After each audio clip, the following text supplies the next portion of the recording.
Di mata orang lain, ini hanyalah sekotak susu. Tapi di matanya inilah kunci untuk kabur. Ia mengupasnya, mengeluarkan bagian film tipis, dan mengeluarkan film tipis ini lalu dibersihkan. Saat akan keluar, diam-diam menempelkannya di kunci rahasia sel. Jadi pada saat penjaga menekan kode tersebut, jarinya ikut menekan 4 tombol itu. Sekali lagi ia melambaikan film itu. Dia mendapat 4 angka. Jadi, mungkin ada 24 kunci kombinasi. Selanjutnya adalah mencoba kata sandi. Tapi bagaimana cara menyentuh kunci ini? Dia meremas kertas toilet menjadi bola-bola kecil. Kemudian meremas pasta giginya. Sama seperti itu dia membuat banyak hal. Kemudian menggunakan kertas kado. Terus meremas dan mengencangkannya. Sebuah bola bundar besar direkatkan. Saat penjaga membantunya melepas borgol, dia segera memasukkannya ke lubang di jendela kecil. Begitupun jika sipir mengunci jendela kecil itu, masih mungkin untuk dibuka. Dari jendela kecil, ia mengulurkan tangannya dan mencoba kata sandi. Paling banyak adalah 24 kali, dia bisa melakukannya dengan benar dan cepat. Untuk mencegah kamera menangkapnya, pertama-tama, dia harus tahu apa yang dilakukan para penjaga. Jadi dia mendengarkan suara di luar setiap saat. Melalui suara, saat pintu dibuka dan ditutup, dia tahu.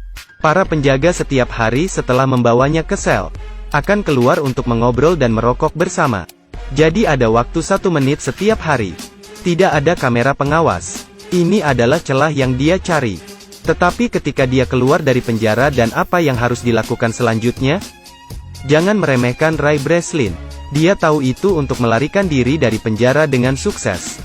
Akan ada 3 faktor. Struktur denah penjara, dan di luar harus ada yang membantunya. Dia sudah tahu aturannya. Untuk tata letaknya, dia sudah memahaminya. Begitu dia keluar penjara, dia pergi kemana-mana untuk mengamatinya. Penjara yang ketat ini, ada kelemahan, yaitu stasiun pemadam kebakaran di sebelah penjara.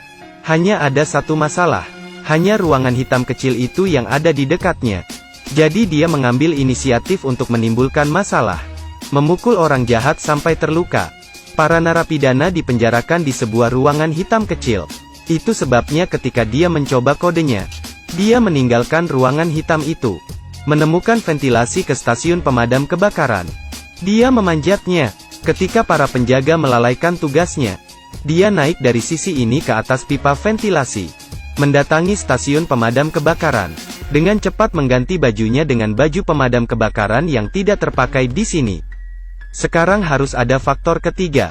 Cadangan. Ia sudah membuat janji dengan rekan satu tim dari luar. Pada titik ini sebuah mobil kecil akan meledak. Ada kebakaran, maka truk pemadam kebakaran akan diberangkatkan. Dia segera bersembunyi di bawah mobil pemadam kebakaran. Ia pergi dengan mobil ke tempat kebakaran terjadi. Muncul dari bawah mobil. Ketika setiap orang sibuk, tidak ada yang memperhatikannya. Masuk ke mobil rekan satu timnya. Ia berhasil kabur. Benar. Dia bukan seorang kriminal, tapi seorang ahli melarikan diri dari penjara.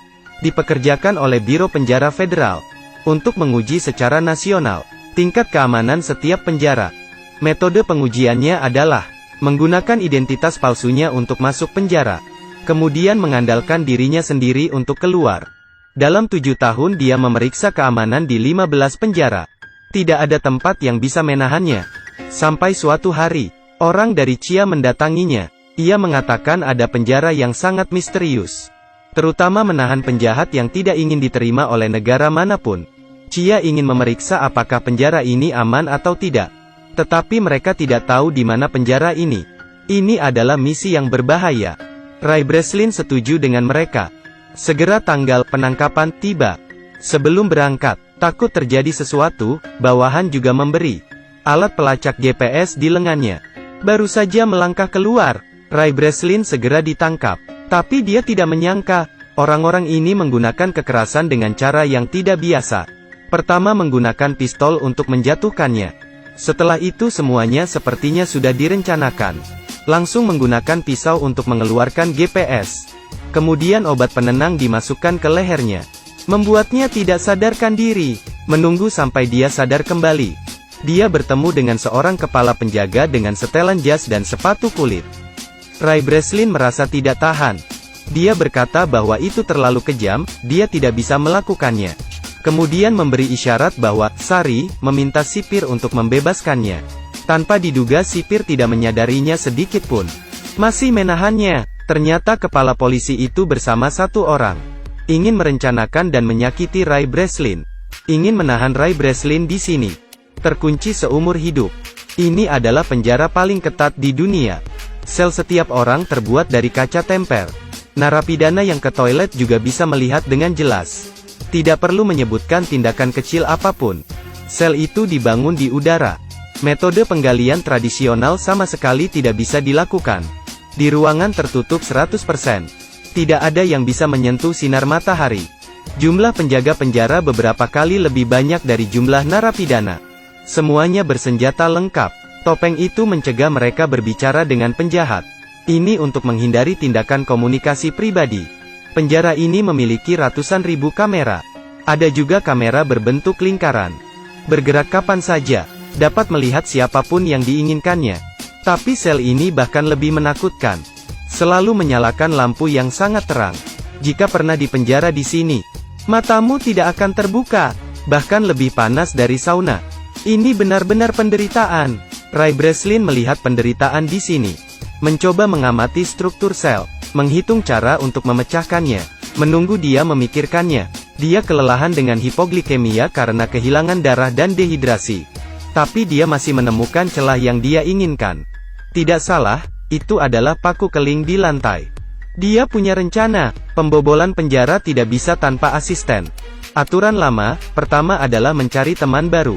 Tidak perlu menunggu Ray Breslin tersenyum. Ada seseorang yang datang untuk berteman dengannya lebih dulu. Rekan satu timnya adalah tangan yang berotot. Namanya adalah Emil. Dia sepertinya telah melihat keberanian Ray Breslin dengan jelas. Begitu dia tiba, dia bertanya apakah dia membutuhkan bantuan. Ray bilang dia ingin sepotong logam. Emil mengatakan ini tidak mungkin. Ray berkata jika kamu tidak memberiku, aku tidak akan berteman denganmu. Jadi Emil tidak punya pilihan selain masuk ke ruang interogasi. Dengan panik mengejek sipir di sana. Kepala penjara marah. Meminta penjaga menghukumnya dengan siksaan air. Mereka mengambil selang untuk menuangkan air ke mulut Emil. 10 detik kemudian, dia hampir tenggelam. Tapi sekarang dia mendapatkan apa yang dimiliki ruang interogasi. Mengambil tutup lubang. Setelah selesai, dia menyerahkan tutup itu kepada Ray. Ray menganggapnya sangat hebat. Jadi dia bercerita tentang identitasnya sebagai kepala penjara. Dan juga menceritakan pengamatannya, pemahamannya. Ternyata dia tahu, konstruksi di dalam sel sebagian besar lurus ke atas.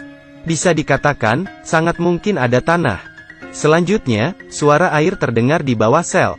Dia berspekulasi bahwa ada pipa air di sana. Ini pastinya adalah jalan keluar. Kemudian mereka harus kembali ke sel. Setelah perencanaan, segera mulailah ia mengambil tindakan. Emil bertanggung jawab untuk memulai perang. Ray mencengkeram sepotong roti di tangannya. Dengan sangat cepat petugas datang. Mereka semua dibawa ke sel dengan cahaya terang. Baru saja masuk, Ray segera membuka tutup yang diberikan Emil padanya. Pantulan cahaya yang kuat, bersinar di paku keling. Tunggu sebentar, mengapa hal ini sangat bercahaya? Ternyata dia pernah memolesnya dengan pasta gigi sebelumnya. 10 detik kemudian, 100 derajat Celcius menyebabkan tiang mengembang sebesar 0,03 cm3. Segera muncul, Ray dengan cepat menariknya keluar. Kemudian melakukan hal yang sama dengan 3 kancing lainnya. Selesai. Dia memasukkan roti ke dalam mulutnya. Pada saat yang sama mengisyaratkan perhatian Emil. Emil mulai berteriak. Seperti yang diharapkan, kepala penjara segera menoleh padanya. Ray segera berdiri, menempelkan roti kunyah ke kamera. Memblokir pandangan. Lalu dia membuka lantai itu. Turun ke bawah. Dia turun ke ruang di bawahnya. Kemudian memanjat pipa air. Menunggu dia naik ke puncak. Membuka penutupnya. Keluar. Dia sangat terkejut dan tercengang. Ini tidak di bawah tanah seperti yang dia duga. Tapi itu adalah samudera yang tak terbatas. Dia berada di dek kapal tanker raksasa. Selain itu, ada penjaga di mana-mana. Kabur ke laut? Tidak mungkin kabur. Dia hanya bisa kembali. Padahal mereka sudah tahu lokasinya. Tapi dia pada dasarnya tidak bisa memikirkan cara untuk melarikan diri. Terkurung di tengah laut. Sangat sulit untuk terbang. Ini adalah sebuah pikiran yang dangkal. Kepala penjara menemukan paku keling. Menemukan upaya melarikan diri oleh Ray Breslin. Memulai penyiksaan untuk mengasingkannya. Dia baru saja pergi tidur. Para penjaga segera mengetuk jendela dan mencegahnya tidur. Menunggu sampai dia sangat lelah sampai dia pingsan. Para penjaga datang untuk memukulinya lagi. Memukulnya sampai dia sadar kembali. Alhasil, setiap hari Ray Breslin selalu dalam keadaan koma. Setelah sedikit nafas, dia pingsan. Tidak lama setelah itu, ia perlu pergi ke dokter. Setelah pemeriksaan, dokter mendecakkan lidahnya. Tapi meski begitu, Ray Breslin masih tidak mudah dikalahkan. Menunggu sampai mereka berhenti menyiksa. Dia terus memikirkan cara. Setiap hari dia makan nasi. Di atas meja makan. Dia selalu diam-diam menciptakan alat untuk melarikan diri dari penjara. 2 lensa kaca, pulpen, selembar kertas karton keras. Dicolokkan kembali ke tabung kaca. Benda-benda yang baru dibuat ini disebut kaca heksagonal, khusus digunakan untuk pengukuran arah. Kemudian mereka membawa seorang rekan baru. Dia berpura-pura berurusan dengan kepala sipir. Sebagai imbalan untuk naik ke dek. Tiba di atas dek. Segera gunakan kaca heksagonal Ray untuk menentukan arah. Ketika Ray Breslin mendapatkan nomornya, ia langsung melihat bahwa kapal itu berada di daerah yang tidak berangin. Dia mengamati bahwa tutup saluran berlawanan arah jarum jam. Jadi mereka ada di belahan bumi utara. Berdasarkan penilaian iklim sedang yang lembab, kemungkinan besar ini adalah pantai Maroko di Afrika. Langkah selanjutnya adalah menemukan seseorang untuk membantunya menyebarkan berita. Ray langsung teringat pada dokter yang wajahnya selalu menunjukkan ekspresi tidak senang. Jadi dia menyuruh Emil untuk menikamnya. Kemudian pergi ke dokter untuk menjahit lukanya. Berpura-pura sakit sesekali. Mendatangi dokter untuk muntah. Tentunya ini membuat dokter akan merasa sangat tertekan. Mengungkap identitas aslinya kepada dokter. Memintanya untuk memeriksanya sedikit. Tak lama kemudian, hati nurani sang dokter pun terganggu. Membuat keputusan untuk membantunya melarikan diri dari penjara. Dia memperkenalkan perpustakaan mereka kepadanya. Menyerahkannya ke bawahan Emil. Semuanya diatur dengan baik. Akhirnya waktu untuk melarikan diri telah tiba. Saat larut malam, kepala penjara melihat Ray Breslin menabrak dinding. Dia menguping sinyal yang sedang diketik Ray. Mengartikan kode itu, akan ada kerusuhan di area C besok pagi. Kepala penjara memutuskan untuk mengirim 3 tim pasukan untuk menyerang area C. Tapi ini hanya jebakan Ray. Dia ingin semua penjaga lari ke area C. Dengan demikian, hanya 2 tim yang tersisa di tempatnya. Kerusuhan yang sebenarnya dimulai. Rekan tim memulai kekacauan. Kedua geng itu mulai berkelahi. Para prajurit di atas mengarahkan senjatanya ke bawah. Tapi Ray diam-diam pergi ke depan dan menyelinap. Kemudian memanjat tangga, mengikuti jalur pipa untuk naik ke dek. Siapa yang tahu pintu tersebut menggunakan kunci elektrik. Tidak bisa terbuka bahkan ketika dia menggunakan kekuatannya. Ray Breslin memutuskan untuk pergi memutuskan aliran listrik. Dan itu berarti dia harus turun. Dia tidak punya pilihan lain. Turun ke ruang listrik. Saat dia sedang mengontrol komputer untuk mematikan sirkuit. Seperti yang diharapkan, Emil bisa membuka pintu. Dia akhirnya bisa naik ke kapal. Pesawat yang dipesan juga tiba tepat waktu. Saat dia mendekati pesawat, musuh juga masuk. Emil tidak bisa pergi, karena pria itu belum muncul. Jadi dia mengambil senjata. Tatapannya berubah menjadi kejam. Pria legendaris ini, dalam sekejap menjadi senjata pembunuh berdarah dingin. Di sisi lain, sipir memblokir Ray di ruang listrik. Dia sama sekali tidak terburu-buru. Karena Ray Breslin seperti ikan di jaring. Tapi yang aneh adalah, dia tidak bisa menemukan Ray dimanapun. Saat ini, bawahan telah memulihkan arus listrik. Dia tiba-tiba mendengar, tangki air mulai menyiram air secara otomatis. Senyumnya berangsur-angsur memudar. Dia lupa langkah penting ini. Ray Breslin memang ada di tangki air. Tangki air baru saja dibilas. Dia segera hanyut ke dasar laut. Ray muncul ke permukaan. Emil melihatnya di saat yang tepat.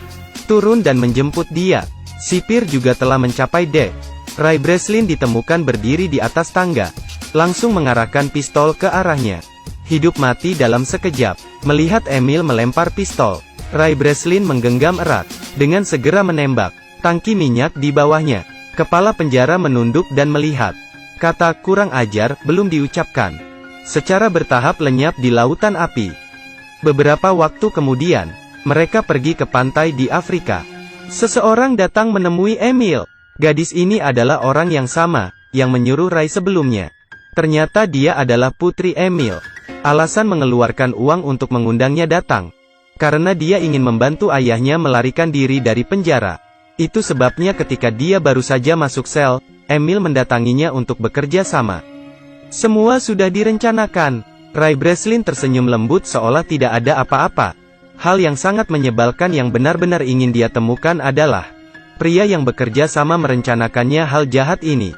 Beberapa hari kemudian, orang yang jahat ini bangun, menemukan dirinya terkunci dalam sebuah wadah. Dan kontainer ini duduk di atas kapal kargo raksasa, menunggu kapal berlabuh. Dia pasti sangat terkejut. Akhirnya Ray Breslin berhasil kabur. Setelah menonton legenda kabur dari penjara bersama bintang berotot, akhirnya saya merasa tidak bisa berbicara banyak. Memang, pengetahuan adalah kekuatan.